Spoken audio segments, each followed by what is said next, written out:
Today, we're talking about one of the most ambitious engineering projects in the history of the Indian subcontinent. We're talking about the Canal Colonization of Punjab. In the late 19th and early 20th centuries, the British Empire built this incredible network of canals that just completely reshaped the land, the economy, and the people. But here's the thing. This was never just about farming. It was a grand design, and it was full of hidden motives. I mean, this image just says it all, doesn't it? On the left, you've got the Barani Plains, these huge, dry stretches of land completely at the mercy of the monsoon rains. And on the right, the result of the canals, an absolute agricultural powerhouse, what became known as the breadbasket of South Asia. The transformation was just mind-blowing, turning basically barren land into some of the most productive farmland on the entire planet. So you have to ask, was this just an agricultural miracle? A purely benevolent project to feed millions of people? Or was there something else going on beneath the surface?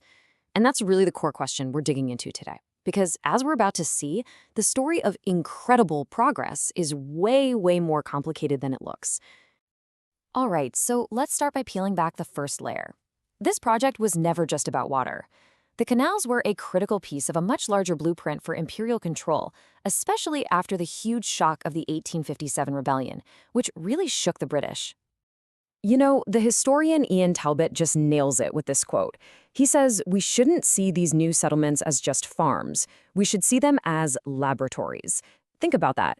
Giant experiments in social engineering, all designed to create a perfectly manageable and, more importantly, a perfectly loyal population. So what were the specific goals on their checklist? Well, securing that volatile Afghan border was huge. The British also desperately wanted a reliable base for military recruitment, and they needed a way to reward specific groups for their loyalty. On top of that, it was also a super clever way to sideline the old traditional elites who they just didn't fully trust. And this right here shows their strategy perfectly. The British came up with this idea of martial races, certain groups they decided were naturally warlike and, crucially, loyal to the crown. So land in these brand new super fertile canal colonies was given out preferentially to these groups. What did that do? It created a buffer of allies whose own prosperity was now directly tied to the colonial state. And here's the real kicker.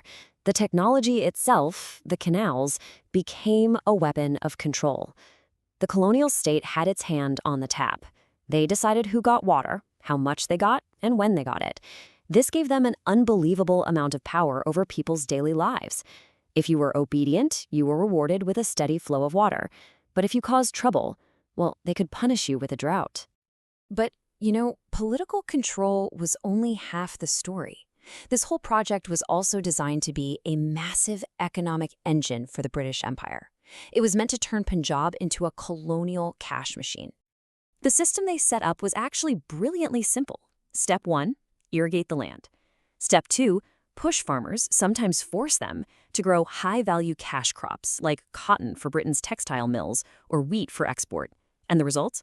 A flood of raw materials flowing to the empire and a massive increase in land revenue flowing straight into the colonial treasury. This chart just shows that shift so clearly. Before the canals, you see a ton of subsistence farming, people growing food for their own local needs. Afterwards, agriculture is completely reoriented. It's all about producing wheat and cotton for a global market. The local economy was now plugged directly into the imperial one.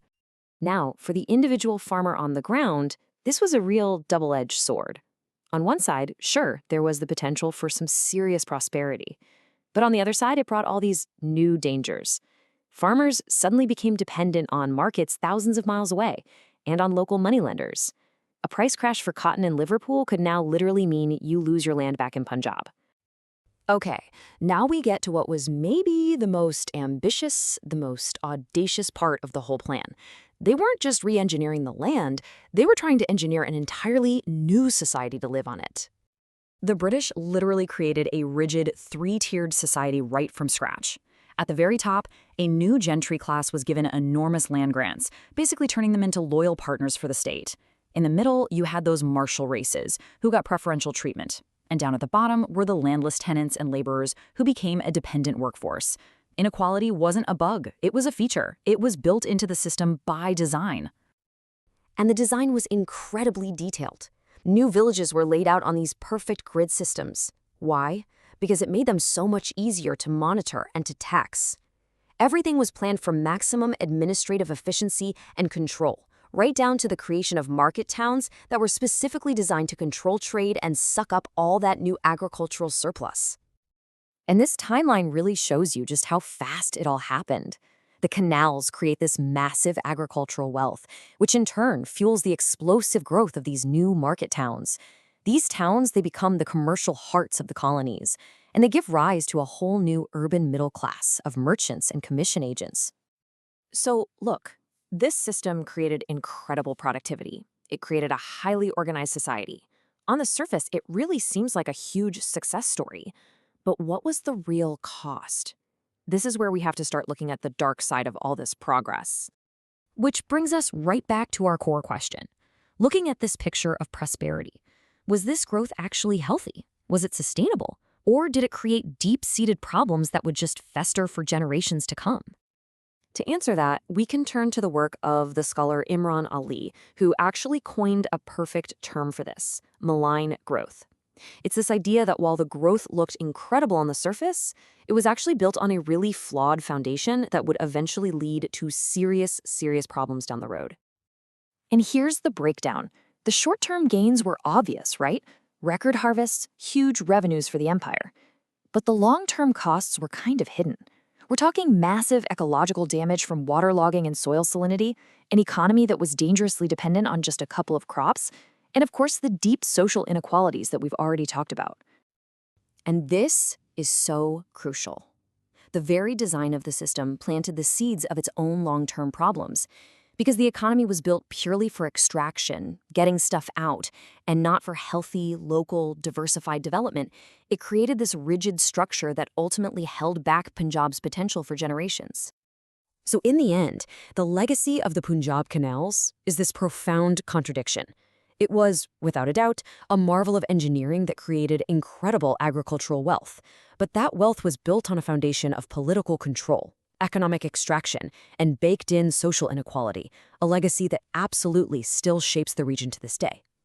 Which leaves us with this one final thought.